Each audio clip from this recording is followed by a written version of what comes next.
কিচক union Jubodal স্বেচ্ছাসেবক দলের কর্মী সভা সম্মানিত সভাপতি, প্রধান অতিথি হিসেবে উপস্থিত রয়েছেন শিবগঞ্জ উপজেলা বিএনপির সম্মানিত সাধারণ সম্পাদক, বগুড়া জেলা বিএনপির সহায়ক বিষয়ক সম্পাদক, আমাদের প্রিয় ভাই জনাব অ্যাডভোকেট আব্দুল ওয়াহাব ভাই সহ শিবগঞ্জ উপজেলা ও পৌর বিএনপির যুবদল স্বেচ্ছাসেবক দল এবং কিচক ইউনিয়ন যুবদল স্বেচ্ছাসেবক দলের সবাইকে জানাই শিবগঞ্জ উপজেলা স্বেচ্ছাসেবক দলের পক্ষ থেকে রক্তিম শুভেচ্ছা ও সালাম।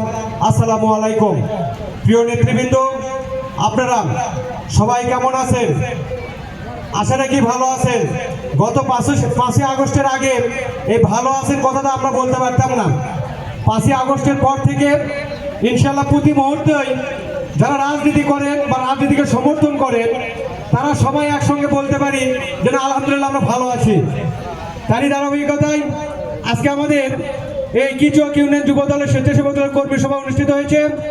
এই যুবদলের স্বেচ্ছাসেবক দলের কর্মী সভার মূল উদ্দেশ্য লক্ষ্য হলো আপনারা যারা এই যুবদলের স্বেচ্ছাসেবক দলের কর্মী হয়েছেন তারা আগামীকাল থেকে যে যেখানেই চাষতলে হোক, হাটে বাজারে হোক, রাস্তাঘাটে হোক, ভ্যান রিক্সায় হোক, একটাই কথা আপনাদের থাকবে, আমাদের দেশনেত্রী বেগম খালেদা জিয়ার সালাম দেবেন, আমাদের প্রিয় অভিভাবক তারেক রহমানের সালাম দেবেন, ধানের শীষের সালাম দেবেন এবং আমাদের শিবগঞ্জের জননেতা জনাব মীর শাহ আলম ভাইয়ের সালাম দেবেন।